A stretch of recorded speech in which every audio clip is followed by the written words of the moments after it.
Hi, Angel Lilly here. Welcome to part 3 of my short series called How I Made My Head Hutt.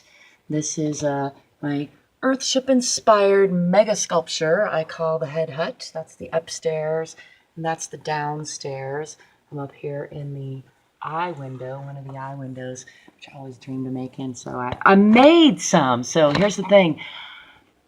I encourage you to live your dreams, man. If you got something you want to do it. Try it. This was a lot of dreams, a lot of concept, a lot of things coming together for me, and I'm excited to be sharing the story and of the process with you, and I'd love to hear any questions you have. So without further ado, let's jump into part 3 of How I Made My Head Hutt. So the first section was about digging the hole, and the second section was about putting in my retaining wall and finishing the hole, really.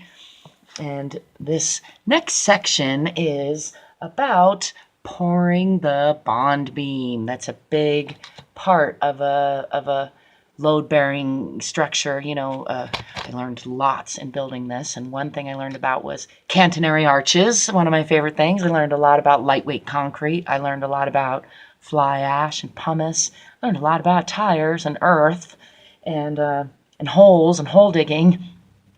And then I also learned about load-bearing beams, and I followed the, pardon me here, I followed the Earthship method of a single pour concrete with steel reinforcement, as in rebar beam. Pardon me. So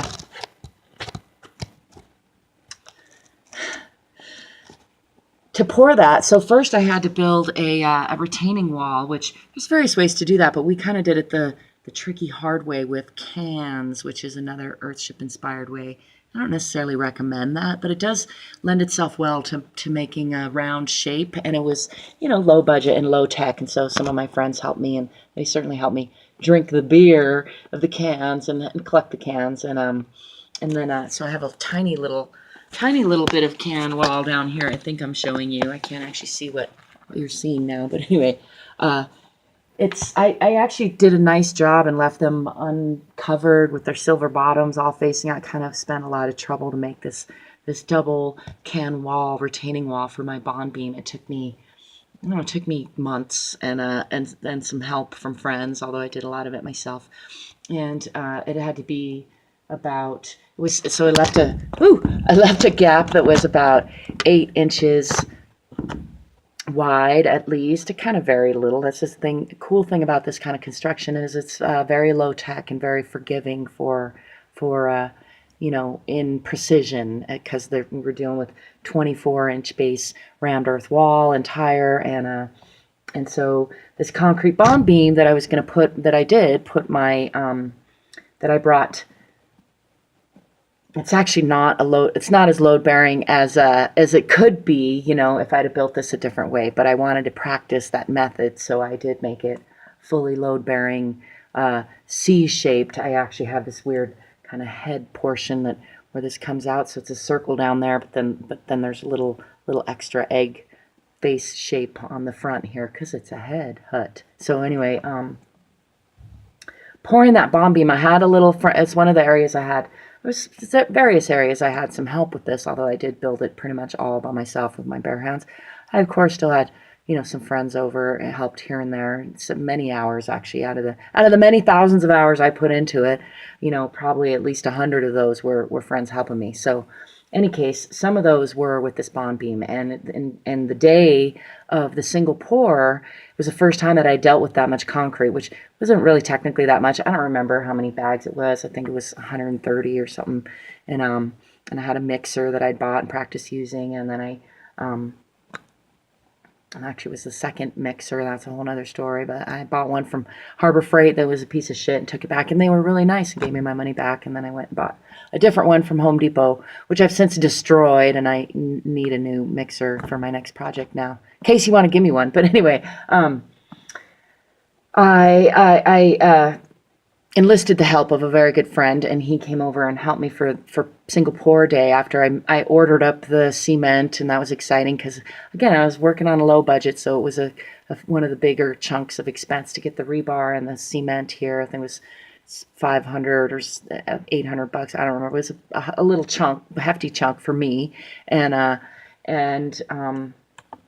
I got it all ordered, got it delivered. I think there was a mistake, so I had to have it taken back and redelivered. You know, all kinds of great little things happen when you're doing construction, which is part of the process, is learning to deal with that, roll with it, make it work for you. So we did, and then I got my friend. I laid out so I made the can wall, and I laid out the rebar all along, and then I got my friend to come over and help me in for a whole better part of a day, 6 or 8 hours straight. We just mixed and poured concrete, till we filled up the whole thing and leveled it and put in some anchor bolts for my pillars, which I ended up then putting Catenary arches off. So I don't know if you can kind of see between my designs here are, again, single pour solid concrete with steel reinforced beams that are level, that are plumb and straight up and down, and then out of those are rebar arches that I built, that then I covered in lath and plastered over, and that'll be another part of the story, but that's basics of how I got my roof. So anyway, that is pretty much the story of pouring the bond beam. I mean, I could tell you about